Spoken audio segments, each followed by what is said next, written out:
Brendan Fraser was once everywhere, charming, rugged, and warm. He was the face of late 90s blockbusters, an actor who didn't just star in action films, he poured himself into them, quite literally.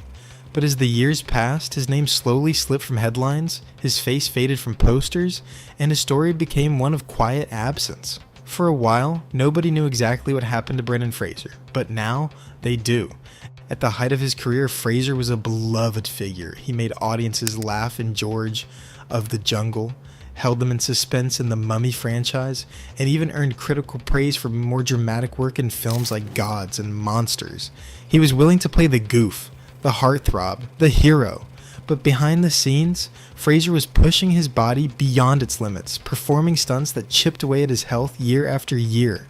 He later revealed that over the course of a decade, he underwent multiple surgeries, a partial knee replacement, vocal cord repair, and spinal procedures, the cost of years of physical storytelling.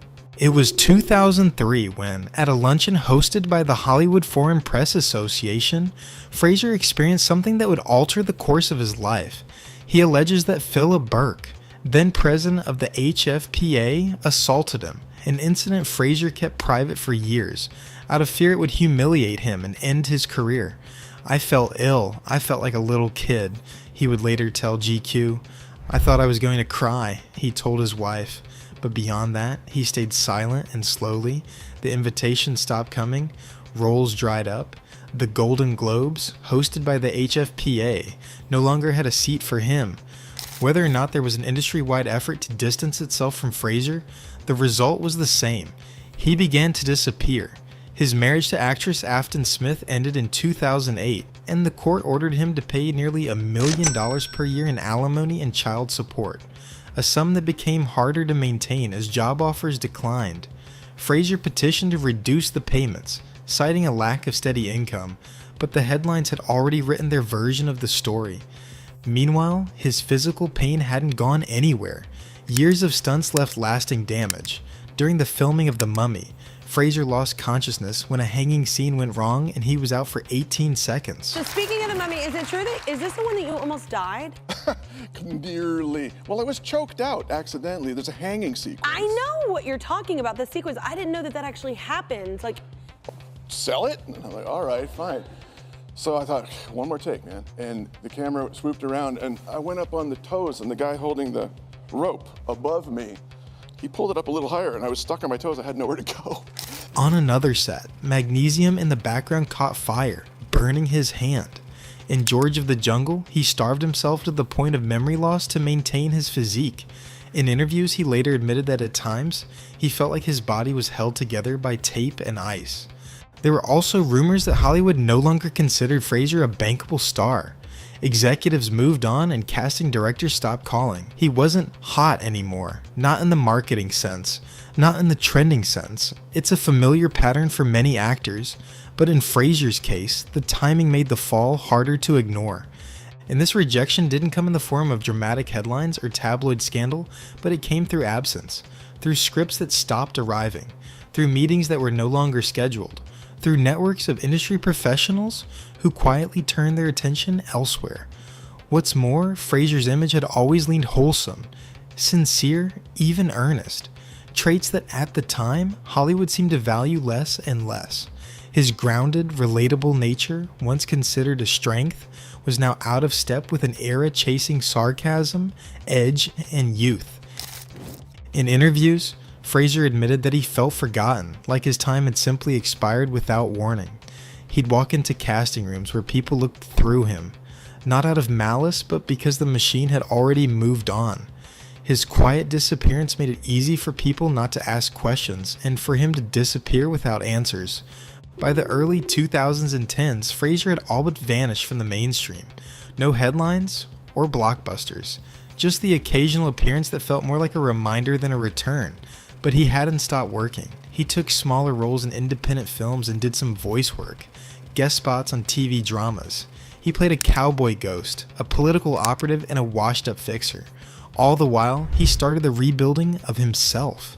And his fans never forgot him. In fact, they launched a petition in 2016 asking Hollywood to bring him back, an early spark in what would later be called the Renaissance.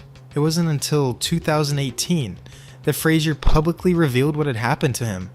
The interview was raw, filled with long pauses and distant eyes. He spoke not as a movie star, but as a man who had carried something for too long. The world listened, and maybe, for the first time in years, it truly saw him. I thought your GQ interview was truly courageous and inspiring. The feedback, to see the way it broke the internet, did the feedback blow you away, the way people responded to what you shared? Can I be truthful and say I haven't really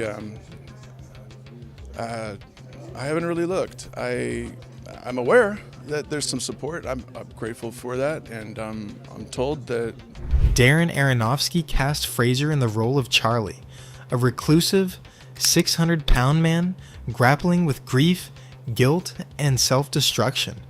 The role required Fraser to wear prosthetics, sit through hours of preparation, and tap into the deepest parts of human despair.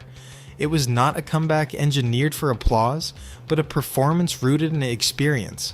When the film premiered at the Venice Film Festival, Fraser received a 6-minute standing ovation where he got emotional and moved him to tears. Critics praised his vulnerability, his restraint, his empathy. For many people, it was the performance of a lifetime. It makes you reconsider everything you thought you knew about an actor you once associated with light-hearted charm and muscular action roles. In The Whale, Fraser wasn't hiding behind spectacle or wit. He was confronting the human condition head-on, exposing a level of honesty that could only come from someone who had lived through deep personal darkness. What made the role resonate even more was how it mirrored Fraser's own story. Just like Charlie, the character he played, Fraser had experienced loss, isolation, and the feeling of being forgotten. It was remembering, grieving, and of course healing. The audience felt it, and especially viewers who grew up watching him fly through the jungle or battle ancient curses. Seeing him in The Whale felt like reuniting with an old friend who had changed, but whose soul was still intact. Fraser didn't campaign for awards. He didn't flood the talk shows or manufacture moments. He simply delivered something true, and that truth did all the talking. He went on to win the Academy Award for Best Actor, and when he took the stage, he did so humbly, thanking those who gave him a second chance and those who never looked away. In 2023, Fraser's presence started to increase again, but cautiously. He appeared in Martin Scorsese's Killers of the Flower Moon, delivering a sharp supporting role that reminded audiences of his dramatic range.